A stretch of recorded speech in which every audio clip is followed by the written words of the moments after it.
Ya, Assalamualaikum warahmatullahi wabarakatuh. Perkenalkan, nama saya Aswar Zainal dari kelas B3 Farmasi. Di sini saya akan menjelaskan tentang materi hubungan struktur, aktivitas, kelarutan, sifat kimia fisika, dan aktivitas biologis obat. Lanjut, yang pertama yaitu aktivitas biologis senyawa seri homolog, dan yang kedua prinsip Reguson dalam kurung spesifik dan tidak spesifik, dan yang ketiga yaitu ionisasi pembentukan kelat potensial redoks, aktivitas permukaan, dan aktivitas biologis. Yang pertama yaitu aktivitas biologis senyawa seri homolog. Aktivitas biologis senyawa seri homolog adalah pada beberapa seri homolog, intensitas aktivitas biologis tergantung pada jumlah atom C, yaitu terbagi menjadi 3, yaitu kenaikan titik didih, yang kedua berkurangnya kelarutan dalam air, dan yang ketiga meningkatnya koefisien partisi lemak atau air tergantung pada permukaan dan kekentalan. Lanjut ke slide berikutnya. Di sini ada contoh seri homolog. Yang pertama yaitu seri homolog N-alkohol, di mana seri homolog N-alifatik alkohol primer pada jumlah atom C1 sampai C7 menentukan aktivitas antibakteri terhadap Bacillus thuringiensis yang makin meningkat dan mencapai maksimal pada jumlah atom C sama dengan 8. Lanjut ke slide berikutnya. Di sini ada yang ketiga yaitu seri homolog ester asam vanilat, dan yang keempat yaitu seri homolog ester asam p-hidroksibenzoat. Dan yang kedua tadi yaitu prinsip Ferguson dalam kurung spesifik dan tidak spesifik, di mana yang pertama yaitu senyawa berstruktur spesifik. Apa itu senyawa yang berstruktur spesifik? Senyawa yang berstruktur spesifik adalah senyawa yang memberikan efek dengan meningkat reseptor spesifik, aktivitas tidak tergantung pada aktivitas termodinamika, sehingga lebih tergantung pada struktur kimia spesifik karakteristik. Di senyawa berstruktur spesifik yaitu terbagi menjadi 5, yaitu efektif pada keadaan rendah, melibatkan kesinambungan obat dalam biofasa dan fasa eksternal pada keadaan ini sehingga aktivitas biologis semakin maksimal. Dan yang ketiga yaitu melibatkan ikatan kimia yang lebih kuat dibanding senyawa berstruktur tidak spesifik. Dan yang keempat, sifat fisik dan kimia berperan dalam penentuan efek biologis. Dan yang kelima yaitu mempunyai struktur dasar karakteristik yang bertanggung jawab terhadap efek. Lanjut ke slide berikutnya. Di sini ada beberapa contoh tentang seri homolog spesifik, yaitu kita bisa lihat di slide. Jadi seperti ini contohnya, kita bisa perhatikan di slide. Lanjut ke slide berikutnya.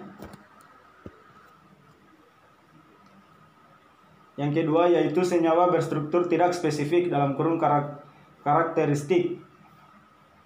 Yang pertama, dia itu efek biologisnya terhubung langsung dengan aktivitas termodinamika sehingga dosis relatif besar. Dan yang kedua yaitu walaupun berbeda strukturnya, kimia besar, asal aktivitas termodinamik hampir sama akan memberikan efek yang sama.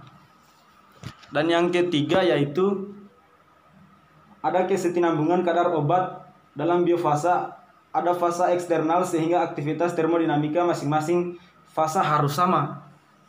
Dan yang keempat yaitu pengukuran aktivitas termodinamik pada fasa eksternal mencerminkan aktivitas termodinamika fasa, biofasa. Dan yang kelima yaitu senyawa dengan derajat kejenuhan sama, mempunyai aktivitas termodinamika sama sehingga derajat efek biologis sama pula, sehingga larutan jenuh senyawa dengan struktur yang berbeda. Lanjut. Kemudian pada penentuan aktivitas termodinamik. Aktivitas termodinamika yaitu dalam kurung A, obat yang berupa gas atau uap sama dengan A sama dengan PT per PS, di mana PT sama dengan tekanan partisial senyawa untuk menimbulkan efek biologis, dan PS yaitu tekanan uap jenuh senyawanya.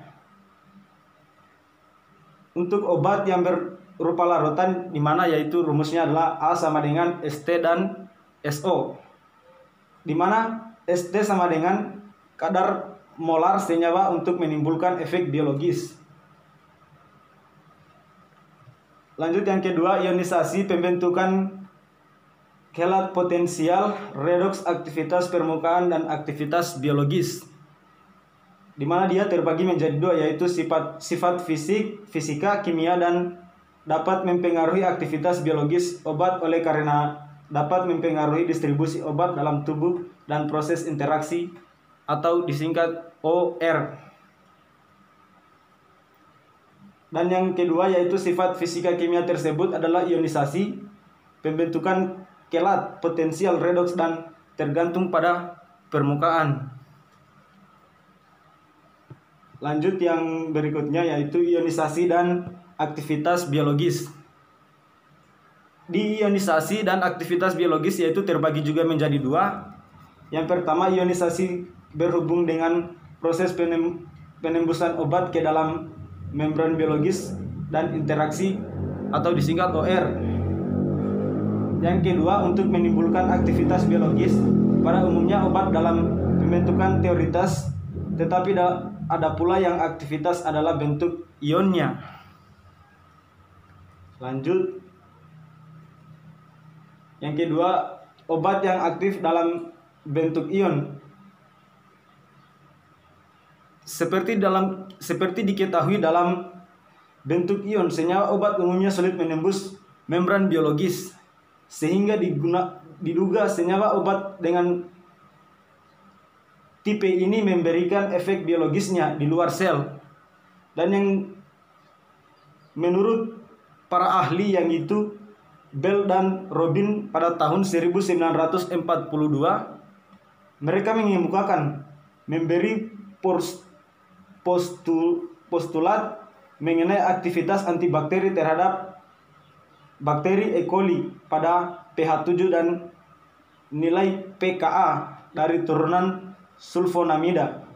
Dan yang kedua menurut Crowless pada tahun 1942, di mana sulfonamida menembus membran sel bakteri dalam bentuk tidak terionisasi dan sudah mencapai reseptor yang bekerja adalah bentuk ion. Lanjut yang berikutnya yaitu pembentukan kelat dan aktivitas biologis, di mana pembentukan kelat dan aktivitas biologis yaitu terbagi menjadi dua. Yang pertama, kelat adalah senyawa yang dihasilkan oleh kombinasi senyawa yang mengandung gugus elektron donor dengan ion logam membentuk suatu struktur cincin, contohnya gugus amin. Jadi pada kelat yaitu dia contohnya gugus amin. Dan yang kedua yaitu lignan. Apa itu lignan? Lignan adalah senyawa yang dapat membentuk struktur cincin dengan logam karena mengandung atom yang bersifat elektron donor seperti N, S, dan O. Dan yang berikutnya yaitu potensi redoks dan aktivitas biologis, di mana potensi redoks dan aktivitas biologis yaitu terbagi menjadi dua juga, di mana pengertian dari potensial redoks adalah ukuran kuantitatif kecenderungan senyawa untuk memberi dan menerima elektron. Jadi pengertian dari potensi redoks adalah ukuran kuantitatif kecepatan senyawa untuk memberi dan menerima elektron. Dan yang kedua yaitu pengaruh potensial. Redoks tidak dapat diamati secara langsung. Kenapa tidak bisa diamati secara langsung? Karena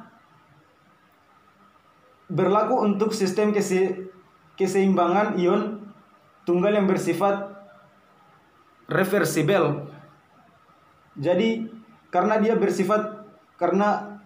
ion tunggal yang bersifat reversibel, sehingga pengaruh potensial redoks tidak dapat diamati secara langsung. Dan yang berikutnya yaitu aktivitas permukaan dan aktivitas biologis, di mana aktivitas permukaan dan aktivitas biologis yaitu terbagi menjadi 3 juga, di mana pengertian dari surfaktan adalah suatu senyawa yang karena orientasi dan pengaturan molekul pada larutan dapat menurunkan tegangan permukaan. Dan yang kedua, struktur surfaktan terdiri dari 2 bagian, yaitu bersifat hidrofolik atau polar dan hidrofobik atau non polar. Jadi hidrofobik itu polar dan hidrofolik adalah polar dan lipofilik adalah non polar. Dan yang ketiga yaitu aktivitas surfaktan yang mempengaruhi absorpsi obat tergantung pada